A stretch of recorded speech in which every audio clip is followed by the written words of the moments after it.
They're built on bludgeoning teams, middle of the bullpen, 4 or 5 starters, right? That's how the Yankees are built. They're built for this. And then when they run into a team that can not only do it, but do it better than them, like the Dodgers, this is the result.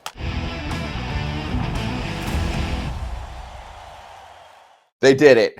We did a post-game show. We did a watch party. So there's hours of coverage that you should check out if you haven't already. At least the post-game show, if you're not into 4 hours of hearing super smart baseball talk with Brent Rooker, Grayson Rodriguez, etc. That's all up on the YouTube channel. But we did the post-game show, and I think a bunch of things stood out. I'll start with the historic part of it.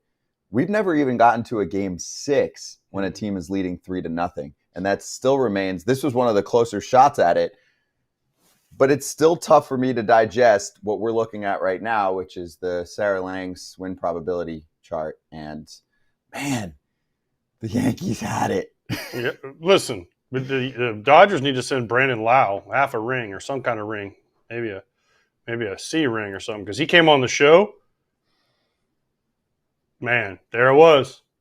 They got 5 real quick, and that was a bunch of mistakes by the Yankees, but the Dodgers got 5 runs real quick thanks to Brandon Lau when he came on the watch party. But this was a comedy of errors for the Yankees in the what was it, the 5th inning? I mean, just Judge dropping the fly ball, Volpe with the mistake, then Cole and Rizzo not knowing who's covering first. I mean, it was just one of those innings you have nightmares about for the rest of your career, and it happened. And congratulations to the Dodgers. But, yeah, we've never reached Game 6. You know why? Because all the pressure goes on the team that's down 3-0 so much. And you saw the way the Yankees had to use their bullpen once it started going wrong. And, that's 5 games. They saw Weaver 4 times. They'd seen Holmes. They'd seen Canely, right? At some point, you figure out what they're doing to you, and the Dodgers took advantage. I'm going to put pressure on Kratz. What was worse? Judge missing a routine fly ball, or Cole not covering first, or / Rizzo not sprinting to first? I mean, worse as in like what hurt the most? You could answer in both ways. What hurt the most, but also just if I told you one thing happened and the other thing happened in a vacuum, which thing would you be more disappointed about as a big leaguer for your teammate? Covering first. Dwayne Murphy won, I think, 2 or 3 Gold Gloves. He's an outfielder. He said every year as an outfielder, I'll throw one away. He said, I'll throw one. That was a good play that a fielder will botch, but I'll get the air because I'm bouncing it to my location. He said, and I'll drop a ball.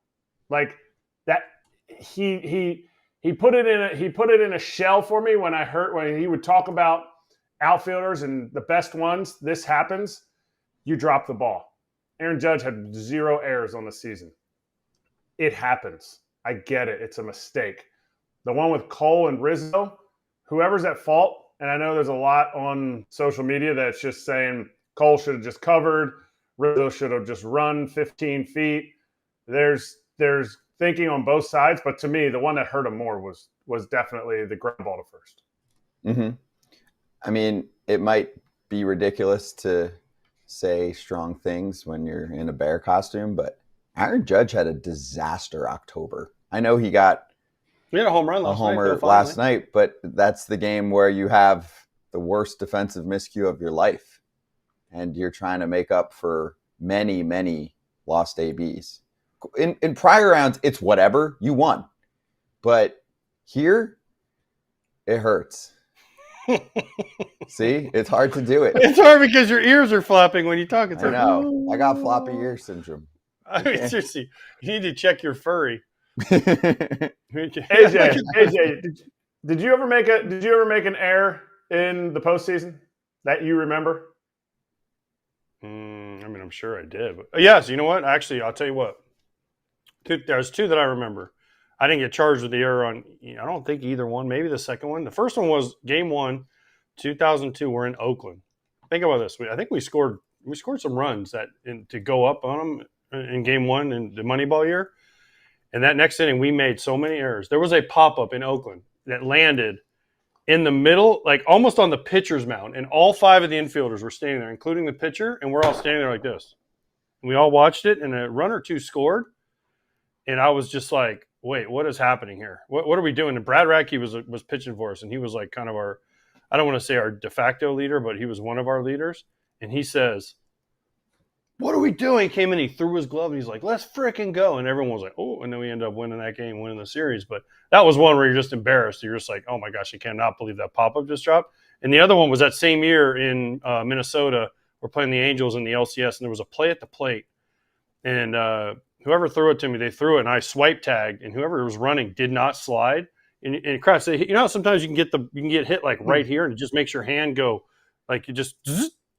Like the ball was in my glove, he would have been out, and they hit me in the perfect spot. My hand just went, and the ball went flying, and we lost that series. And those are the things you look back on and are like, man, if I catch that ball and that guy's out, I think we lost that game by a run. Do we win that game and go on and win the World Series like the Angels did that year? Yeah, I'll never forget in playing the Rockies. It was a 1-0 game. Ian Desmond got on, I think. I'm not 100% sure who got on, but Ian Desmond got on. He steals. I throw one into center field. It wasn't even close. And I just was like, oh my gosh. We had a runner on third, probably the 6th or 7th inning. Seventh inning, maybe. We end up going through 2 or 3 pitchers that inning to get out of it. And had they not gotten out of it for me, like, it would have been my fault. It would have been my fault. That run would have scored because he was on third with nobody out.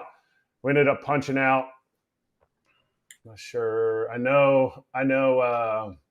Chris Iannetta struck out and snapped his bat over his leg. Joaquin Soria came in. It was a crazy inning, but I remember that air. And so for guys to have, their teammates not pick them up in that situation, Volpe's there, Judge is there, Cole or Rizzo, whoever feels like they're to blame on that one, like, it has to sting, and they'll never forget it. It's not something, well, you'll get over it. You won't forget it. Ken Rosenthal a couple of days ago wrote about how the Yankees are such a sloppy team, of course on the bases, but the defense is ugly. He was also writing about Judge's struggles and Judge's legacy, but he said, crazy as this might sound, considering they won 94 games and their first American League pennant since 2009, they are not very good at baseball. I should make sure I say that last part. Baseball.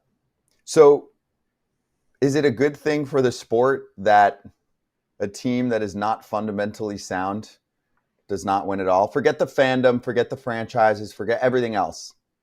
Is it better for the sport that a team that plays that gross at times and makes so many mistakes that you would be frustrated about if you're a high school coach doesn't win at all? Because otherwise, I'm the wise guy high schooler that goes, you see the Yankees last night, coach? Go run, Braun. You guys both have kids? I mean, Kratz, you're a high school coach. Tell me.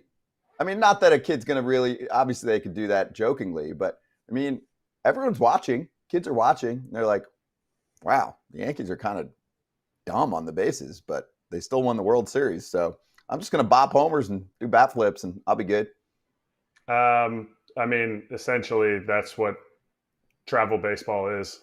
If you're a travel baseball coach and you teach your players to actually like play the game, you're going to dominate most travel programs until you face the best ones in the nation who have dudes that throw 95 to 99 at age 16 to 18.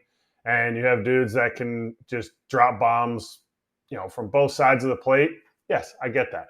But that's essentially what, like, players who learn to play the game correctly will have a leg up. Will they ever catch up to Giancarlo Stanton?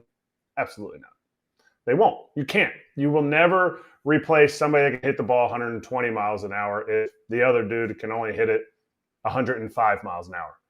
But ultimately, in the end, teams that play the best brand of baseball, as Ken wrote, are going to win. And that's hopefully how series end up, but it's not always how they end up. This is how the team was built, and this is where they're going forward. But don't get it twisted. The Dodgers were built the exact same way. The Dodgers wanted the best players. They went out and got them. Did they get maybe more athletic players? Yes. To me, that's the difference. Yeah, Gesh in the chat said the Yankees had 3 guys who could hit the ball out of the park at Yankee Stadium and 1 ace pitcher, and that's about it. The front office has a lot of work to do. I think that's overdoing No, they have. it. Listen, they got more Their than that. bullpen was really good. Their bullpen was good, but here's the thing: they're built on bludgeoning teams. Middle of the bullpen, 4 or 5 starters, right? That's how the Yankees are built. They're built for this. And then when they run into a team that can not only do it, but do it better than them, like the Dodgers, this is the result. Because if you look at their season, kind of like Kratz said, they didn't run the bases very well. They were one of the worst base running teams. The worst. Yeah, I mean, depending on which metric you look at, right? They weren't very good defensively. They didn't take the extra base very much. And that was it. But they did it because they bludgeoned teams and they would get up on teams and their bullpen was really good and they could hide their mistakes. But in a series against a team that takes advantage of those mistakes, this is what you get. And listen, it's not – is it the player's fault? Of course. But at the end of the day, it's also a little bit of roster construction. This is the way the team was put together. It was put together to do this, and they got to the World Series, which is ultimately the Yankees' goal to win it. They just came up short against a team that was, I'll say it, was better. The Dodgers were a better team than the New York Yankees. And listen, the Yankees were the best team in the American League.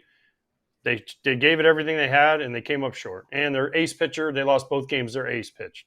Never a good recipe in the World Series. No, you're right. Those were the games that they needed to have and really had in hand.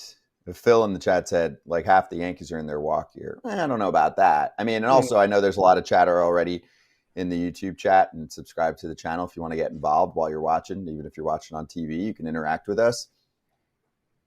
Ken kind of made it a non-story, so I believe him. He's like, they'll add the year. It's all good. He's not going to be a free agent. Gleyber Torres is a free agent.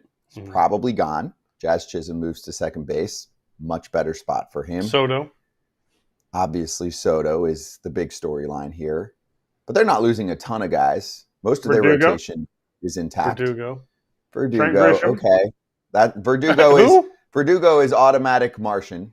So we're good there. Trent Grisham, did he even get on the field in the playoffs? Who had more time in the field? Marcus Stroman, who they signed to a 2-year, $37 million contract, or Trent Grisham? Well, Stroman didn't pitch. Well, that's why the question is valid. Yeah. Stroman didn't pitch. Jason Dominguez. He got one at bat, didn't he? One at bat? Dominguez? And he pinch ran. But Dominguez is your replacement for Verdugo. I mean, that's easy, right? And Jazz is your replacement for Gleyber.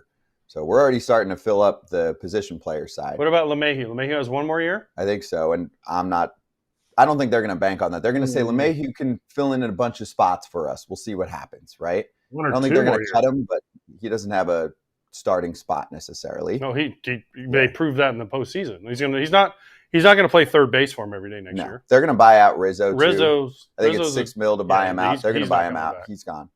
They'll look at first. They'll look at third. Yeah, and they'll work on Soto. That's your position player side. Pitching wise, I don't think they're necessarily going to do a ton. I think they feel pretty good about their pitching. Yep. Obviously, Cole's Cole. Carlos Rodon had a good year. Yeah. I know he had a bad start just now, but yeah, you get a full year of Schmidt. Stroman. What about Nestor? Is Nestor a free agent or no? Nestor has one more year. Next year. He's one more year.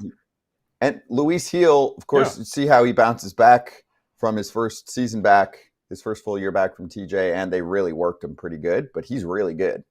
I mean, DJ has 2 years, 30 left, by the way. DJ does? Dude, and Kratz, you can't tell me they're going to put him at first base every day and say, this is the Yankees. I'm sorry. I love DJ LeMahieu, who's a great player, but, I mean, I know he was banged up, but you can't be the Yankees and go into the season and say, DJ LeMahieu is our starting first baseman. Yankee fans might riot.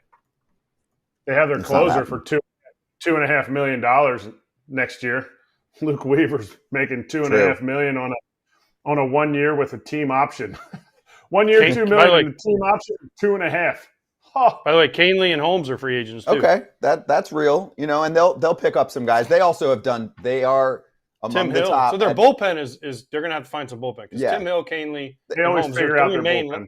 They do. Yeah. I'm not worried about their bullpen. Hey everybody, be sure to like and subscribe for more content. We're back here every weekday, all year long, so do not miss an episode. The videos are coming in all day. Here's another video you might enjoy. Baseball the way it should be covered.